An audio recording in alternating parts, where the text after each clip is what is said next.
Hi, welcome to the Yamaha RGX-TT channel again.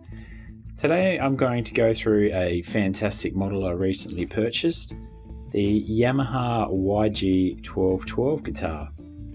So what is the Yamaha YG-1212, I might hear you ask? Well, it's pretty much a Yamaha RGX, but with an interesting pick guard arrangement, which I'll go through later. It has a 25.5 inch scale, so regular Fender scale, 14 inch fretboard radius, so very flat, very good for chording.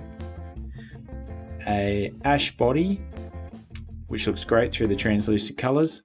Maple bolt-on neck, Yamaha gold die-cast tuners, and the 12 series tends to be the highest spec in any Yamaha range. So for this one, they have two custom live GS5 Alnico V pickups. Both of them measured 6.3 km, no surprise, they're the same thing. But in the bridge pickup, it has a special USA humbucker, but unfortunately mine didn't have that. It actually had a Seymour Duncan pre-2002 distortion pickup, which is back from the old Lydia Daniel winding days, and they had 16.3 kilo ohm, which sounded absolutely killer. Now, in terms of controls, the controls are regular 5-way Strat, apart from having the bi-sound mod in the bridge. So that's where the bridge humbucker and the middle single coil automatically split to give you that in-between Strat sounds. It has a 41mm height adjustable locking nut, which is black. Rocking Magic 2 Pro bridge, gold hardware, and it also has an ebony fretboard, which is quite weird for these Yamaha Super Strats to have. And in terms of colours, it came in translucent green, which mine is, translucent red burst, faded burst, and mist violet, which I think is metallic purple. Sorry, I've only ever seen it on the lower end models. It was made in the years 1991 to 1993, and generally for the domestic Japanese model. So you tend to not see them in other markets. So in Australia, never saw them, and I'm not sure whether America got them or not. The lower end models in this series were the 512, 521, so that's the HSH, humbucker single hum ones, the 612, 621, and the 820, which is also known as the Blue Saraceno model. And they were all made in Taiwan, apart from the Blue Saraceno model, which was made in Japan. Now, if there's any codes after the numbers, the D codes for direct mount pickups, but every single other one in the series has a pick guard like a Strat, so, and which is rare within Yamahas themselves. M means a maple fretboard, and R means a reverse headstock. So, for example, the Blue Saraceno model 820DR has direct mount pickups, so no pick guard, and R has a reverse headstock. There you go. Now, what was my first impressions upon seeing this guitar? Well, when I looked in the ad, it looked to be in pretty good condition. I couldn't really see any problems with it whatsoever, and getting it for $380, the highest spec Yamaha I've ever had, would be an absolute bargain. Now, I could see from the pictures in the fretboard that the fretboard was quite dirty. There was a knock where someone had accidentally pulled the strap right out of the body, and the pickups had a bit of surface rust.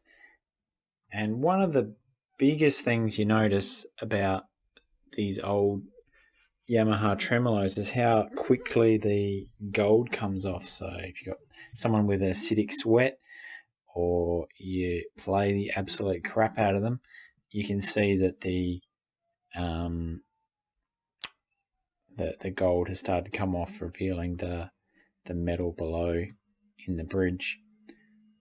Now, this bridge, I actually love it. I played one of my dad's Pacificas that had this bridge, and it actually strings through the back of the bridge, so it's pretty cool.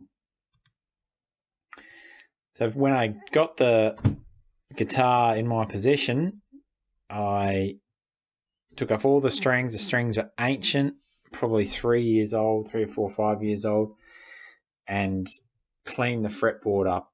And I loved the look of the fretboard. It had a bit of character, had a bit of streakiness in the ebony. It's not like the other ebony you see, let's say, on a Gibson or something else, where it seems they've just dyed it black. This actually had a lot of character in the wood, which I really enjoyed. So oiling it up and fixing the frets, polishing them out, made it look amazing. Now these frets are slightly smaller than other Yamahas as well. It's maybe 0.1 of a millimeter. They're just a tiny bit narrower. And unlike the other Yamaha RGXs in the high range, it doesn't have a scallop fretboard right at the top, so you get a full fretboard all the way through.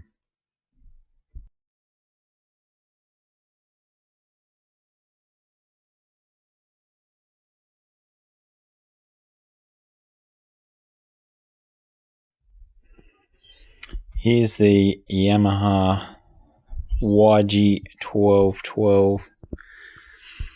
Has gold tuners, but they're the Yamaha branded gold tuners. Has a high adjustable locking nut. Has an ebony fretboard. Some inlays. Not sure what they are, but they aren't as fancy as on the old 821. There's 2 singles and a humbucker. In this case, this one came to me with a non-F-spaced Seymour Duncan in the bridge, but it still sounds fantastic. It's got a solid body. And someone had chucked some stickers on here and made the top look pretty crap, but with a bit of polishing and some ethanol wipes, it'll come up good. Bridge is the RM Pro 2. Now, I do love this bridge. It's compact. It's got very good adjustability and tuning. We're going to do a tuning and dive bomb test later. If you look down the back, you can see where the intonation is adjusted and locked in. It's got the second intonation spot there. People falsely call this a single locking tremolo. It actually is still double locking. It's just that the strings go through the tremolo on the back. If we look on the back of this one, it's got its original cover. You can see the gold color that the trem originally would have been. And you can see the string ball ends there. I have this one strung up with Elixir Polyweb 9 of 46. Another stupid big sticker mark there. If you look very carefully, you may be able to spot a seam line in the body, but it looks just absolutely fantastic. It has this part in the back of it, the super playability joint system. Right next to it, this 821 that doesn't have that. So that's one of the differences between the 8 series and the 12 series Yamahas, regardless of it. No serial number on the neck, but it does have the made in Japan Yamaha tuners on it. And it's very tough to tell looking at this picture, but this neck is much more yellow. So it's almost like it's a different finish to the regular RGX 821.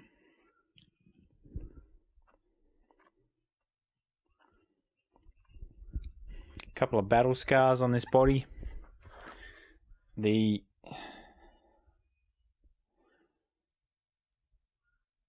screw hole has been absolutely gouged out. I don't know how someone does that. So I put on some locking strap locks on there. And once again, you can see how this Yamaha finish is applied. So it's a stuff to get on the screen here. It's this green tinted hard poly that goes straight over the top. And it has come off in a few areas, so it comes off in these big flakes.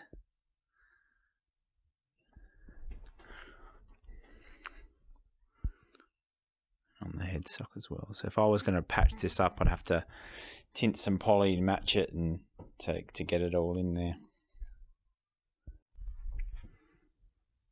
Frets have been well played. I was trying to do some measurements on them, and they're about 2.1 millimeters wide and 0.5 millimeters high, so pretty standard, almost medium jumbo, very slightly narrower than the 821 series. Fretboard is ebony.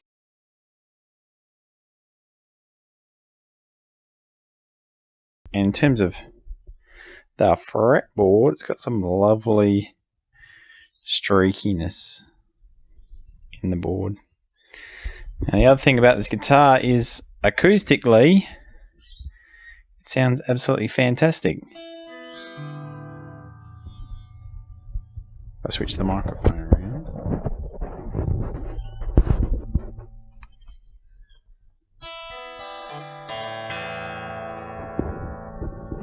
Now, all the other RGXs have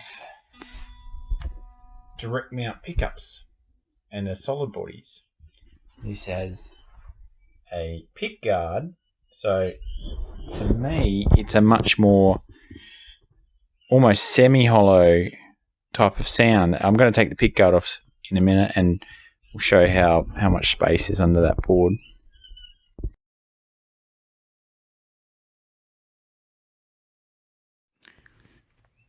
Here's the trem out of the body. The US patent numbers on the block, just there, a very thin block, very weird. You can see the locking and adjusting mechanism for the intonation.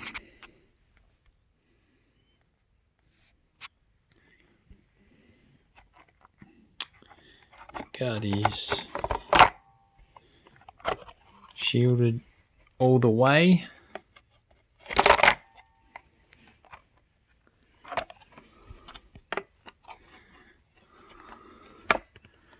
Always find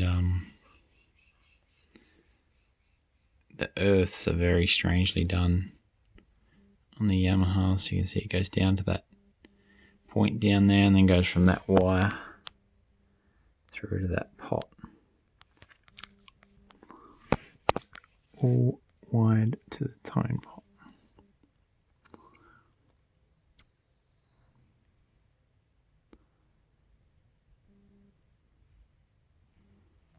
I am replacing this with an Obsidian wireless kit, and I just had a look and it looks like it's not quite a swimming pool route in here.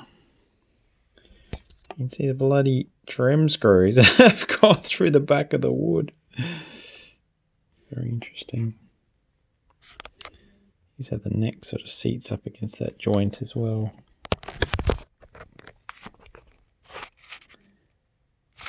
Thin piece of wood is acting like a stopper.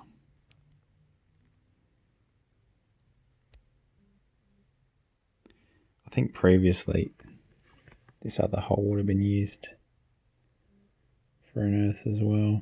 Doesn't seem to really serve any purpose. But there's quite a bit of space in here. Put switches and stuff, so hopefully I've got enough room.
Okay, she's all on tune. Let's.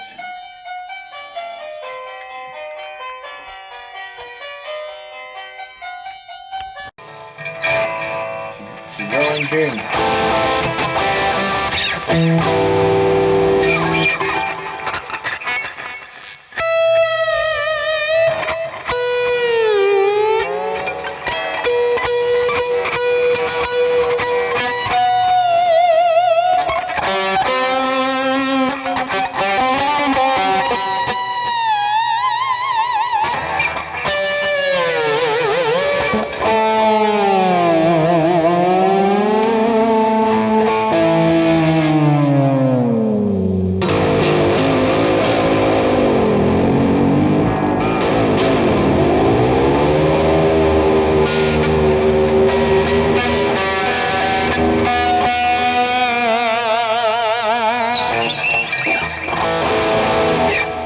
Tuning.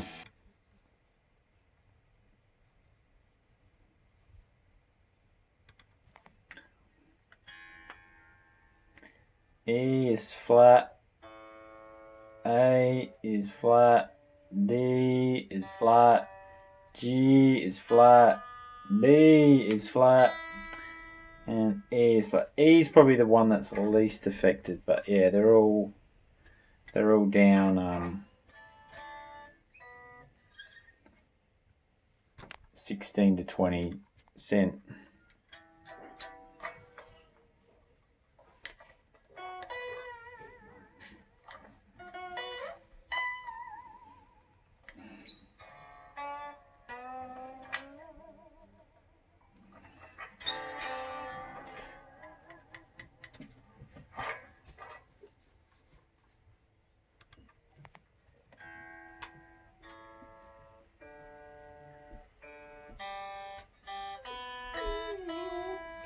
Now I just bent them all up, and now it's 15 to 20% the other way. So I think, yeah, it could benefit from some balancing in the tuning. So that is my review, specs, and demo of the Yamaha YG-1212. Overall, I think it's a fantastic guitar, and I'm definitely keeping it.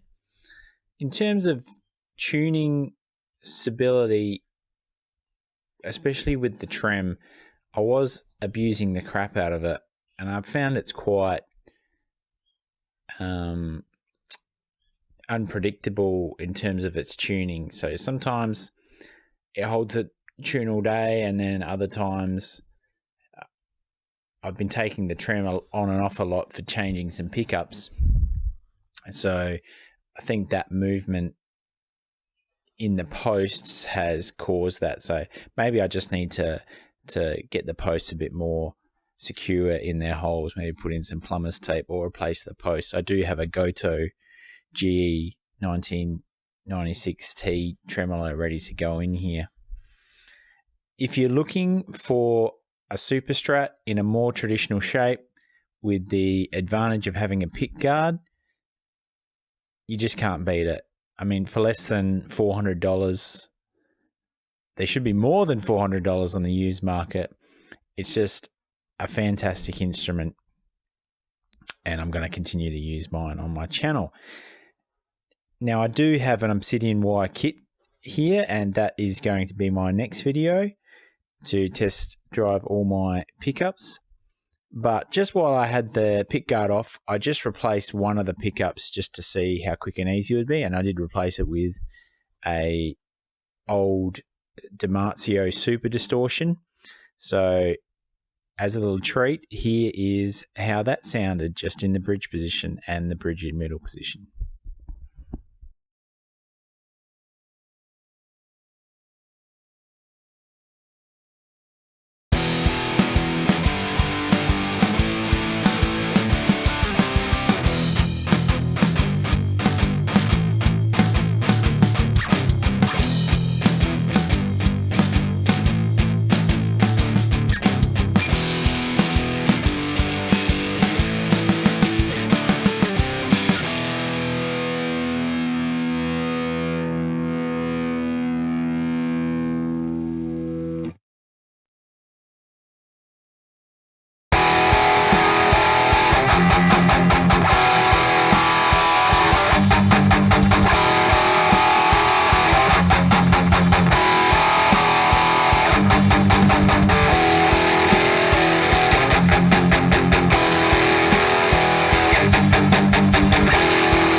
I know these videos are long, but I'd like to thank you for watching my video and listening to me today.